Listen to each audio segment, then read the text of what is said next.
Racikan Berita.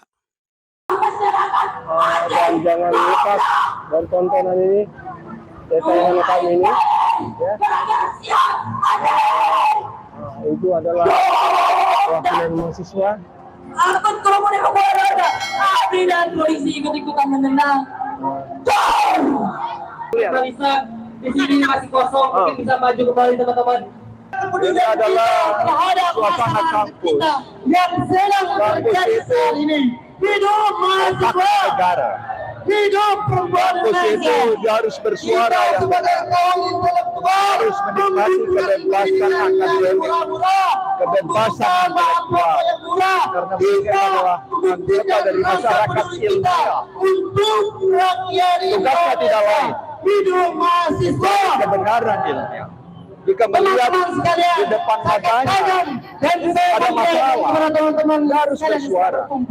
Kalau di Jangan depan merasa matanya lelah, terlihat jangan ada merasa krisis, capek. Sesungguhnya harga beras naik, ini sudah jalan benar. masyarakat di Kita bawah sudah menunjukkan rasa menangis, dia. peduli kita terhadap Masyarakat terancam rakyat pada depannya Indonesia. negeri. PD mahasiswa, Pesan politik PD rakyat Indonesia. harus Assalamualaikum pada warahmatullahi wabarakatuh. Karena itu kampus ini jangan dicurigai, karena mereka menyuarakan kebebasan ilmiah. Mudah-mudahan suara ini didengar. Ini mungkin suara ini dapat diikuti juga oleh kampus-kampus lain di seluruh tanah air. Dapat didengar oleh elit-elit politik, dapat didengar oleh tokoh-tokoh agama, dan didengar oleh seluruh rakyat Indonesia. Kita nanti ikuti apa suara petisi mereka, dan mereka ini kita harus hargai suara. Jangan hanya sekedar yang kita dengar adalah suara para politisi. Suara akademik dari para warga kampus harus didengar, karena dia suara yang jernih, yang independen. Dia ini tidak ada ambisi apa-apa, dia masih kuliah, dia masih belajar ilmu. Karenanya dia harus didengar. Mudah-mudahan suara mereka dapat membawa angin perubahan pada kebaikan bangsa ini. Tuntutannya apa sih Pak? Tuntutannya Pak? Kelihatannya ada 4. Pertama, jangan ada lagi kesulitan masyarakat dengan membludaknya, meningkatnya harga-harga kebutuhan pokok mereka. Yang kedua, dia ingin supaya elit-elit politik ini kembali memperhatikan rakyat. Jangan memperhatikan kelompoknya, jangan memperhatikan keluarganya, jangan memperhatikan pendukung-pendukung yang punya kepentingan tertentu untuk kepentingannya sendiri. Yang keempat, supaya suara demokrasi jangan sampai mundur sebagai amanat reformasi. Pemilu yang baru kita lakukan kemarin diwarnai dengan banyak sekali tanda tanya di sana. Ada pelanggaran-pelanggaran. lembaga dan fakultas Tidak memihak kepada kelompok 1, 2, atau 3. Sekali lagi tapi buat kepentingan perwakilan negara, teman-teman lembaga atau fakultas silakan untuk Tempat itu menuju yang mereka ke samping mobil pemadam. Terima kasih. Aktivitas akademika termasuk juga selain mahasiswa berbapak sebagai dosen pengajar gitu kan. Bagaimana dengan fenomena hak angket yang hingga saat ini masih belum ditegaskan oleh DPR? Ya, itu adalah proses politik. Yang kampus juga mendukung supaya jangan sampai ada kekuatan yang merampas hak-hak politik dari rakyat yang diamanahkan kepada wakilnya di DPR itu. Jangan ada dirty games di sana. Dengan itu, kampus mendorong proses yang transparan dari proses itu. Jangan sampai amanat reformasi, ya. Ada 4 amanat reformasi 26 tahun silam. Satu, demokratisasi. Jadi jangan sampai angket itu mencederai hak politik mereka dan proses demokratis jalan. Yang kedua, jangan sampai KKN itu muncul lagi kembali. Itu amanat reform. Yang ketiga, proses sentralisasi penguatan di akar bawah itu harus tetap digelorakan. Yang keempat, jangan sampai terbelenggu kebebasan media. Expression, freedom of expression itu ada. Ada. Teman-teman media harus menikmati kebebasan itu. Ya, saya kira amanat reformasi 4 itu harus digelorakan. Pak, boleh komentar terkait dengan pemberian pangkat jenderal kehormatan dari Presiden kepada Prabowo hari ini? Ya, saya kira itu hak Presiden dan sepanjang memenuhi persyaratan dibenarkan oleh undang-undang, silahkan saja. Tapi kalau seseorang itu dipromosikan tapi sebelumnya ada cacat hukuman di situ, jadi dipecat, itu harus dibenarkan dulu. Apakah itu dibolehkan seorang yang pernah dipecat, dihukum, lalu diberi kehormatan yang sangat tinggi? Itu juga pertanyaan. Saya kira suara kampus harus didengar. Kalau itu diperbolehkan silahkan saja. Tapi kalau itu syarat dengan kepentingan tertentu, itu saya kira akan ada risiko. Kampus bisa berteriak lebih keras lagi. Kalau seorang dipenjarakan, dihukum, dipecat, lalu kemudian diberi hak seperti hak Nobel apa gitu ya, tentu masyarakat tertanya. Dan ini bisa terkesan bahwa Pak Jokowi ini menunjukkan kekuasaannya dengan memberikan Itu bukan Pak Jokowi, siapapun. Tidak boleh, siapapun. Ya. Kalau orang itu pernah dijatuhi hukuman, sebelum dia diberi recovery, kemuliaan, dipromosikan, harus dipulihkan amnesti, atau apa, harus ada penyebutan. Jadi hal itu masih etis ya Pak? Itu silakan saja. Ini bukan hanya Indonesia, tapi ini ketentuan universal. Kampus itu universal, jadi kami hanya menyuarakan yang benar. Pak, tadi kan dalam tuntutannya kan ada mengenai harga sembako ya Pak. Apakah itu juga salah satu bukan kepada pemerintah dan sekarang kemarin makan siang gratis seperti itu kan bagaimana Pak? Gimana? Tadi kan ada tuntutan untuk sembako gratis, sembako murah ya Pak ya? Kawan-kawan, Ya. silakan berdiri lagi kawan-kawan. Sekarang Kita tetap dilema. Apakah kita mampu aspirasi kita kawan-kawan. Tetap semangat kita kawan-kawan. mencekik ini kan ya. Kawan-kawan, Jadi, tetap apalagi berdiri. kalau makan gratis gitu. Kawan-kawan, silakan Apakah berdiri, memang kawan-kawan. keuangan negara memungkinkan? Kita maju lagi ke Ya, dengan itu depan mobil komando kawan-kawan. tidak membawa Di sebelah kanan harga ke saya, sembako kawan. semakin sulit terjangkau. Dengan itu harus dengar. Kawan-kawan, bentangkan lagi banner-banner kalian kawan-kawan. Agar masyarakat tahu bahwa hari ini negara kita sedang tidak baik-baik saja kawan-kawan.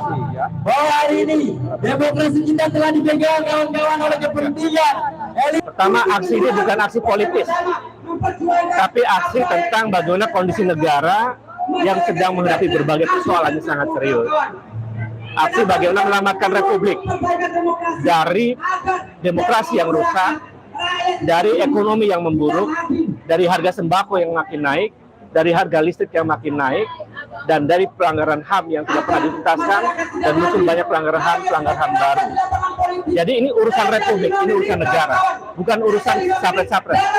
Bahwa kondisi republik ini saat ini sedang mengalami persoalan sangat serius. Karena itu mahasiswa bersama rakyat bergabung untuk bersama-sama untuk menyuarakan bahwa ini adalah suara rakyat, bukan suara sekedar kelompok kecil mahasiswa. Saya kira itu. Hidup rakyat, hidup mahasiswa, hidup perempuan, hidup Republik Indonesia. Buat teman-teman yang belum tahu, harga beras hari ini sudah mencapai 20.000 teman-teman. Apakah teman-teman sanggup dengan beras 20.000? Apakah sanggup teman-teman? Saya berada di sini sebetulnya sebagai menyertai mahasiswa dan para dosen, karena saya juga alumni dari kampus ini dan menyelesaikan doktoral saya di UNJ.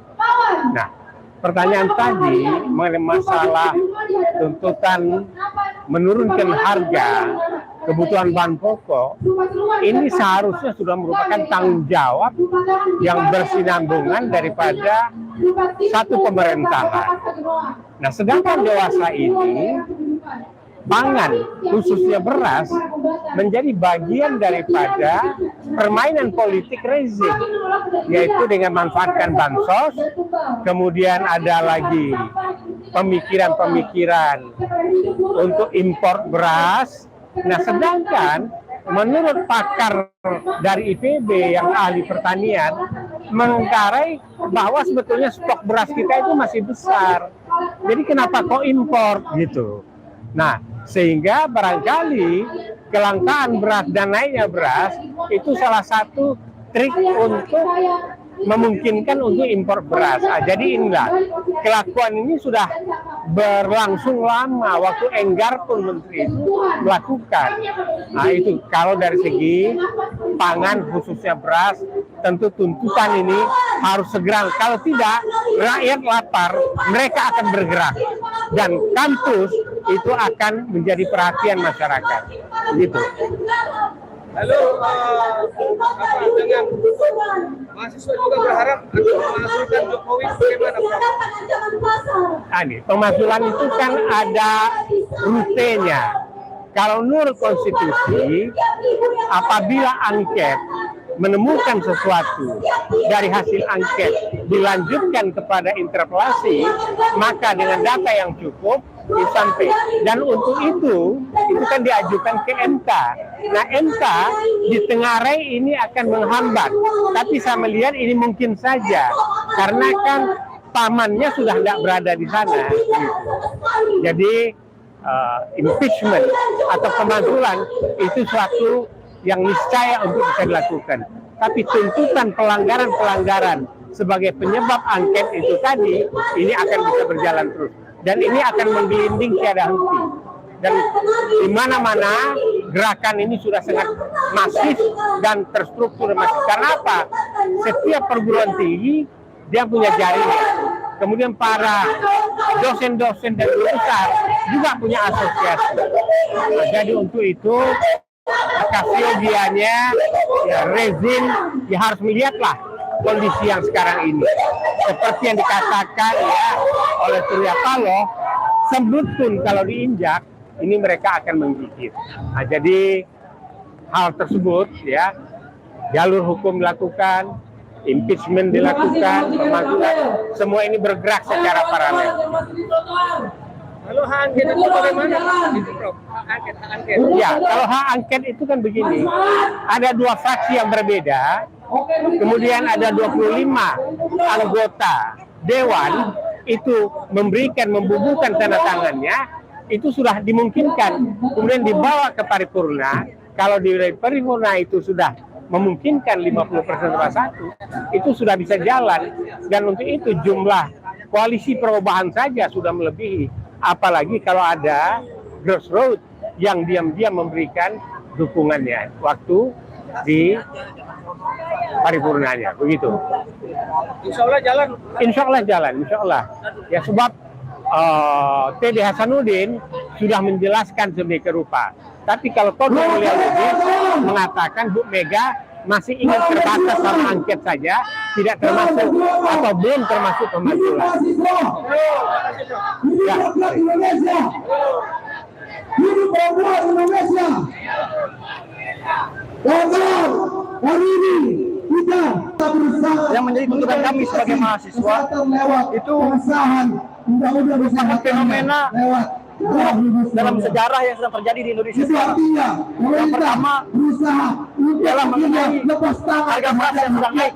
Kita mengetahui bahwa ketika pemilu sedang terjadi, akan bansos yang diberikan oleh Jokowi dilakukan. Pemberian bansos yang masif yang kita duga sebagai bentuk dari alat kesempaatan kampanye yang dilakukan oleh Presiden Jokowi, sehingga itu tuntutan pertama kami. Lalu yang kedua, tuntutan kami ialah mengenai tindak tanduk Jokowi mengenai nepotisme, mengenai intervensinya dalam pemilu, berpihak kepada salah satu paslon yang sedang maju. Itu merupakan kesalahan terbesar, merupakan kegagalan yang paling tinggi dalam kita berdemokrasi. Beliau mengatakan bahwa presiden itu boleh untuk berkampanye. Tentu saja itu boleh ketika dia ingin melanjutkan untuk melanjutkan kepada periode selanjutnya. Karena dalam undang-undang tidak ditekankan bahwa presiden dibolehkan untuk berpihak kepada paslon yang mana. Sehingga ini merupakan tafsir yang salah yang dilakukan oleh presiden. Selanjutnya akan ada aksi-aksi lagi. Setelah ini ada aksi-aksi lagi. Tentu saja kita akan tetap mengawal perjuangan dan keinginan rakyat Indonesia untuk tetap turun ke jalan. Salam cinta, salam perjuangan. Karena cinta kita berjuang, karena berjuang kita menang. Hidup mahasiswa! Hidup rakyat Indonesia! Hidup pendidikan Indonesia! Hidup perempuan Indonesia! Kawan-kawan sekalian,